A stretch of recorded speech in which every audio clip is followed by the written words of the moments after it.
এই কলিযুগের শেষটা কেমন হবে? এই যুগে মানুষের কি কি ঘোর পাপ জমে ধ্বংস ডেকে আনবে? কেন এই যুগকে বলা হয়েছে সবচেয়ে ভয়ঙ্কর যুগ? আর এই কলিযুগের মানুষ কেমন হবে? তাদের স্বভাব, আচরণ, চিন্তা, কর্ম সব কিছুই কীভাবে বদলে যাবে?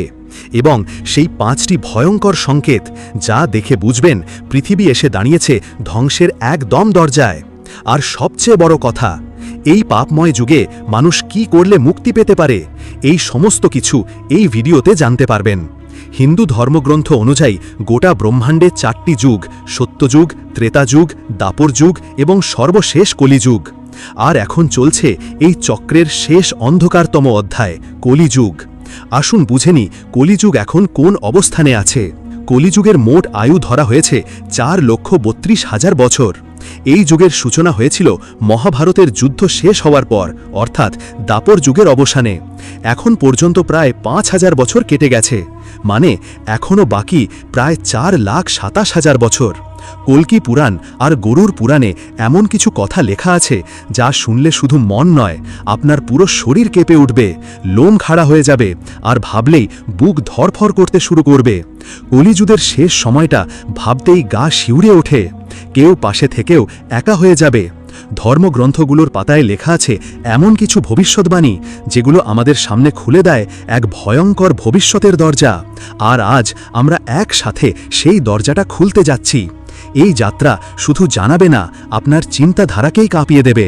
আমাদের একটাই অনুরোধ, এই কাহিনীটা একটুও স্কিপ করবেন না, শেষ পর্যন্ত মন দিয়ে শুনুন, কারণ আপনি যা জানতে চলেছেন সেটা জানা আপনার খুবই প্রয়োজন। মহাভারতের যুদ্ধ শেষ। হস্তিনাপুরে শান্তি ফিরে এসেছে। ধর্মরাজ যুধিষ্ঠির সিংহাসনে বসেছেন, কিন্তু মন তার শান্ত নয়। যুদ্ধ শেষ হলেও ভবিষ্যৎ নিয়ে তার মনে এক গভীর ভয়, এক অজানা উদ্বেগ। তিনি অনুভব করতে লাগলেন দাপর যুগ শেষের পথে, আর কালযুগের ছায়া ধীরে ধীরে পৃথিবীর ওপর পড়তে শুরু করেছে। এই আগত যুগে মানুষ কেমন হবে? ধর্ম থাকবে তো? সত্য টিকে থাকবে তো? তিনি ভাবতে লাগলেন। এই চিন্তায় অস্থির হয়ে উঠলেন যুধিষ্ঠির। ঠিক করলেন যে তার 4 ভাই ভীম, অর্জুন, নকুল আর সহদেবকে সঙ্গে নিয়ে যাবেন দ্বারকা, শ্রীকৃষ্ণের কাছে পরামর্শ নিতে। অর্জুন এগিয়ে এসে বললেন, হে দাদা, এত চিন্তিত কেন? কোনো শত্রু কি হস্তিনাপুরের দিকে এগোচ্ছে? বলুন, আমি একাই তাদের শেষ করে দেব। তখন যুধিষ্ঠির এক দীর্ঘ নিঃশ্বাস ফেলে বললেন, না অর্জুন, আমার ভয় বাইরের কোনো শত্রুকে নিয়ে নয়, আমার ভয় সেই সময়কে নিয়ে, যে সময় ধেয়ে আসছে আমাদের দিকেই, কলিযুগ। ভীম বললেন, দাদা, আপনার কণ্ঠে যে ভয় আমি শুনছি সেটা আমাদের মাঝেও অস্থিরতা তৈরি করছে। বলুন, ঠিক কি আসছে সামনে? যুধিষ্ঠির এবার গম্ভীর হয়ে বললেন, ভীম, সময়টা খুব কঠিন আসতে চলেছে। মানব জাতি, ধর্ম, সততা সব কিছুই এক ভয়াবহ পরীক্ষার মধ্যে দিয়ে যাবে। এই পরিস্থিতিতে শুধু একজনই আমাদের পথ দেখাতে পারেন, ভগবান শ্রীকৃষ্ণ। অর্জুন বললেন, হ্যাঁ দাদা, আপনি ঠিক বলছেন, এই সময়ে একমাত্র শ্রীকৃষ্ণই আমাদের সঠিক পথ দেখাতে পারেন। ভীমও বললেন, আপনি যেদিকে যাবেন আমরা সেখানেই যাব, চলুন আমরা সবাই দ্বারকায় যাই। এইভাবে 5 পাণ্ডব রওনা হলেন দ্বারকার দিকে, শ্রীকৃষ্ণের আশীর্বাদ পাওয়ার আশায়। দীর্ঘ পথ পেরিয়ে তারা পৌঁছালেন সেই পবিত্র শহরে দ্বারকায়। আর সেখানে ভগবান শ্রীকৃষ্ণ নিজেই এলেন সামনে, উষ্ণ হাসি আর খোলা হৃদয়ে স্বাগত জানাতে। যুধিষ্ঠির নত হয়ে প্রণাম করলেন শ্রীকৃষ্ণকে। কণ্ঠে ছিল ভক্তি, চোখে ছিল প্রশ্ন। হে কেশব, আপনাকে বারবার প্রণাম, আপনি অনন্ত জ্ঞানী, সর্বশক্তিমান। হে কেশব, আমার মনে একটা গভীর প্রশ্ন জেগেছে। দাপর যুগ প্রায় শেষ। কলিযুগের ছায়া স্পষ্টভাবে পৃথিবীর ওপর নেমে এসেছে। এই আগত যুগে মানুষ কেমন হবে? তাদের স্বভাব, আচরণ, চিন্তা, কর্ম সব কিছুই কিভাবে বদলাবে?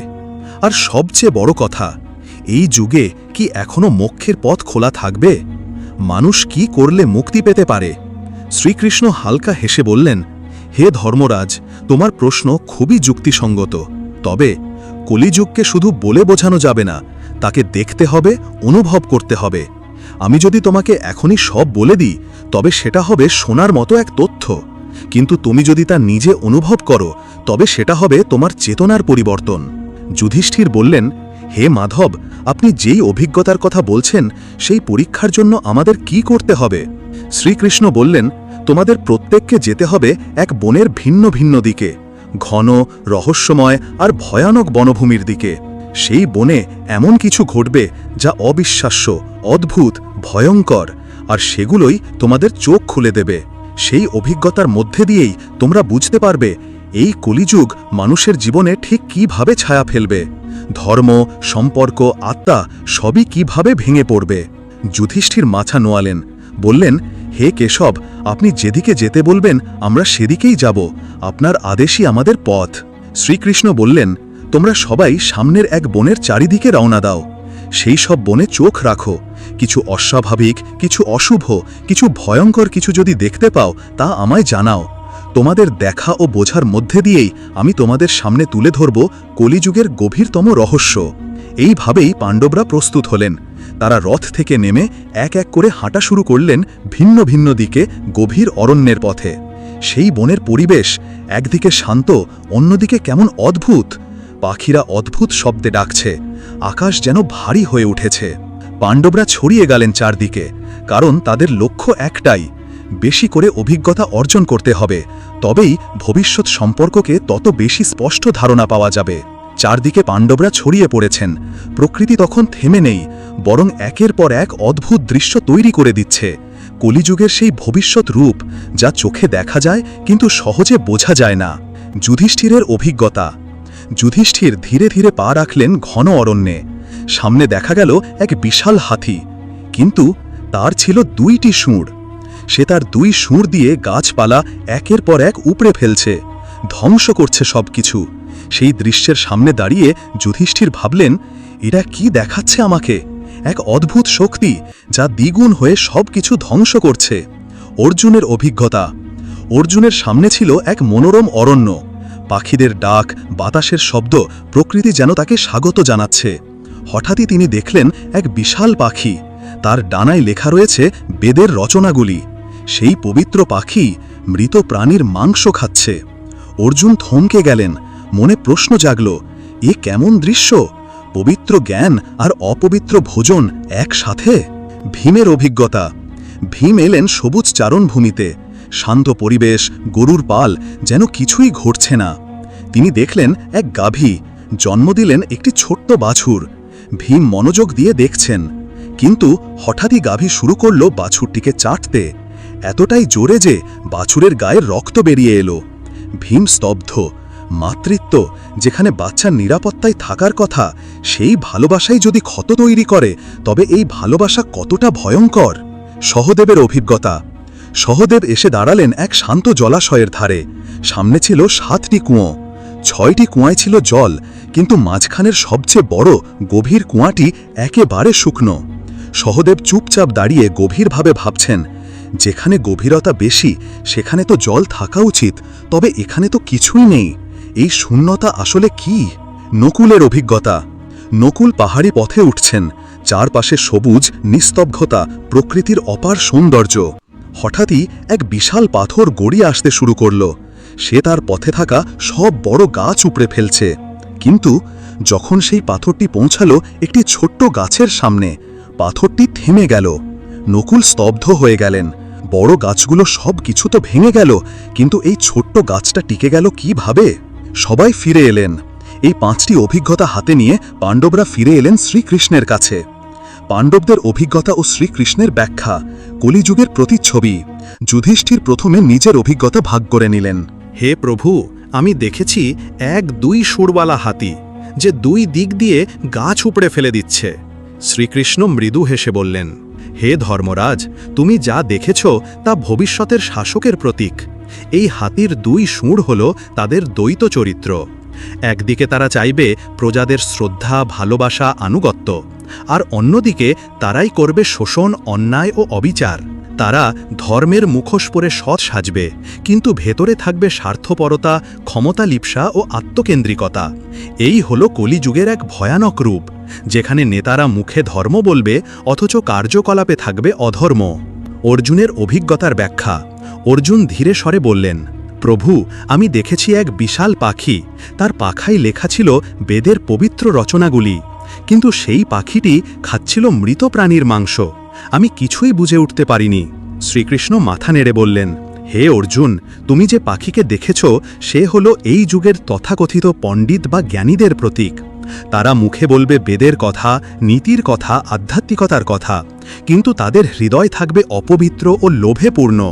তারা জ্ঞানকে ধর্ম নয় বানিয়ে তুলবে পণ্য। বেদের মহাজ্ঞান হবে তাদের কাছে ব্যবসার উপকরণ, আর তাদের উদ্দেশ্য হবে কেবল অর্থ ও খ্যাতি অর্জন। এই যুগে বুদ্ধি থাকবে কিন্তু বিবেক থাকবে না, শব্দ থাকবে কিন্তু থাকবে না সত্য। ভীমের অভিজ্ঞতার ব্যাখ্যা।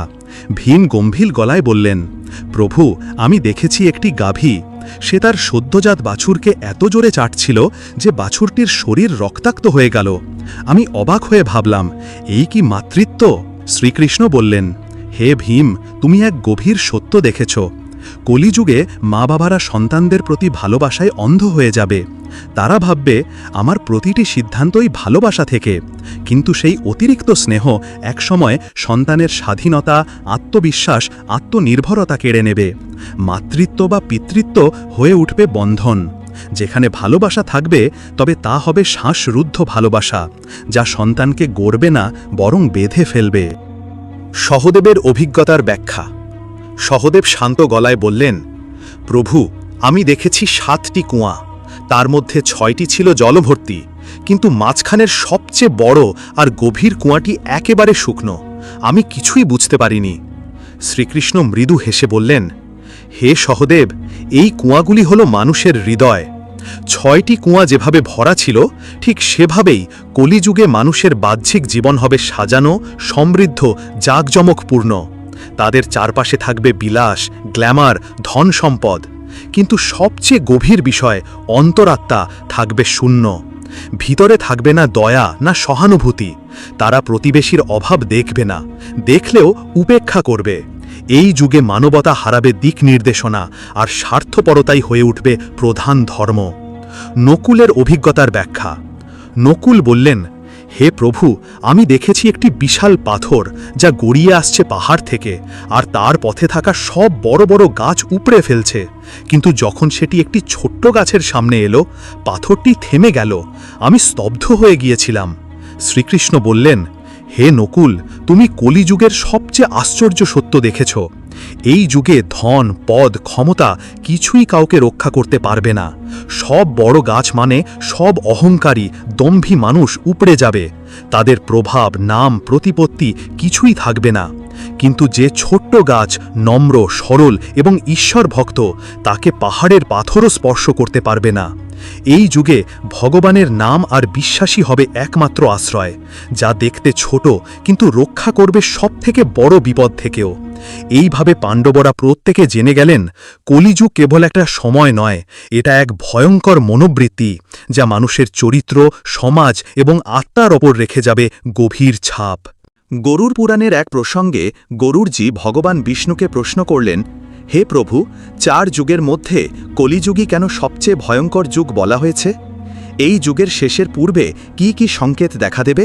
ভগবান বিষ্ণু উত্তর দিলেন, হে গরুড়, কলিযুগে যখন ধর্ম, মানবতা ও প্রকৃতি সব কিছুর অবক্ষয় ঘটবে, তখন দেখা দেবে কয়েকটি ভয়ঙ্কর সংকেত, যেগুলো জানিয়ে দেবে যে সৃষ্টির ধ্বংস আসন্ন। সেই 5টি চিহ্ন যা দেখে বুঝবে পৃথিবী ধ্বংসের দ্বারপ্রান্তে এসে দাঁড়িয়েছে। সংকেত 1, মানব আয়ুর হ্রাস ও সামাজিক ভাঙন। মানুষের গড় আয়ু হবে মাত্র 20 বছর। 12 বছর বয়সেই বার্ধক্য ও রোগ আক্রান্ত হবে মানুষ। নারীরা 8-9 বছরেই সন্তান ধারণ করবে, কিন্তু তারা সন্তানদের যত্ন নিতে পারবে না। সমাজে সম্পর্ক, দায়িত্ব ও মমত্ববোধ হারিয়ে যাবে। পরিবার ভাঙবে, সমাজ হবে উদাসীন। এই সংকেত শেখায় সম্পর্ক, স্বাস্থ্য ও নৈতিকতা হারালে সভ্যতা টিকতে পারে না। সংকেত 2, পতিব্রতা ও ধর্মচর্চার অবলুপ্তি। পতিব্রতা নারী বিলুপ্ত হয়ে যাবে। মানুষ ধর্মীয় রীতি, উপবাস, পূজা, শ্রাদ্ধ, বিবাহ সবকিছু উপেক্ষা করবে। আধ্যাত্মিক পবিত্রতা ধ্বংস হবে। খাদ্য হবে তামসিক ও অপবিত্র। সমাজে লোভ, প্রতারণা ও ভোগ বিলাসী চালাবে জীবনকে। ধর্ম থেকে সরে গেলে সমাজে শুধু অবিশ্বাস ও অনাচার জন্ম নেয়। সংকেত 3, প্রকৃতির বিপর্যয় ও বৃক্ষের ফলহীনতা। গাছে পাতা থাকবে কিন্তু ফল ফুল আসবে না। মানুষ নিরামিষ খাদ্য ত্যাগ করে মাংসাশী হয়ে উঠবে। গরুর পবিত্রতা ভুলে তারা শুধু দুধ মাংসের জন্য পালিত হবে। বন ধ্বংস, জল অপচয়, বায়ু দূষণ প্রকৃতির ভারসাম্য ভেঙে দেবে। শুরু হবে ক্ষুধা, অপুষ্টি ও দুর্ভিক্ষ।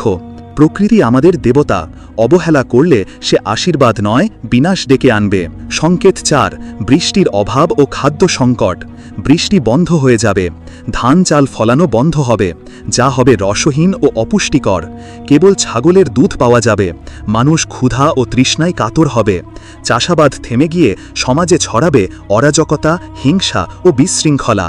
জল ও মাটি আমাদের শ্রদ্ধার যোগ্য, সেগুলিকে অবহেলা করলে সভ্যতা নিশ্চিহ্ন হয়। সংকেত 5, 7টি সূর্যের উদয় ও চূড়ান্ত ধ্বংস।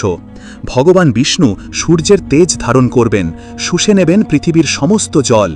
উদয় হবে 7টি সূর্য, যাদের রশ্মিতে সব পুড়ে ছাই হয়ে যাবে। এরপর ভগবান রুদ্র রূপে মেঘ সৃষ্টি করবেন। হবে 100 বছরব্যাপী অঝোর বৃষ্টি, যা সমগ্র পৃথিবীকে নিমজ্জিত করে দেবে জলে। যখন পাপ ও অবিচার চরমে পৌঁছায়, তখন সৃষ্টিকে শুদ্ধ করার জন্য প্রলয় অবশ্যম্ভাবী হয়ে ওঠে। বিষ্ণুর আশ্বাস, নবসৃষ্টি ও সত্যযুগের সূচনা। ভগবান বিষ্ণু বললেন, এই ধ্বংস শেষ নয়, বরং নতুন সৃষ্টির শুরু। যারা সততা, ধর্ম ও মানবতার পথ মেনেছে, তাদের আত্মা জন্ম নেবে পবিত্র সত্যযুগে, যেখানে থাকবে প্রকৃতির পূর্ণতা, ধর্মের বিজয় আর সত্যের প্রতিষ্ঠা। বন্ধুরা, এই কথাগুলো কেবল গল্প নয়, এগুলো আজকের সমাজের দর্পণ। যেভাবে আমরা প্রকৃতিকে ধ্বংস করছি, সম্পর্কের মর্ম ভুলে গিয়েছি আর লোভ ও ভোগের পেছনে ছুটছি, তা একদিন সত্যিই আমাদের বিনাশ ডেকে আনতে পারে। ভিডিওটা ভালো লাগলে একটি লাইক দিন আর সাবস্ক্রাইব করুন চ্যানেলটিকে এই রকম আরও ভিডিও দেখার জন্য।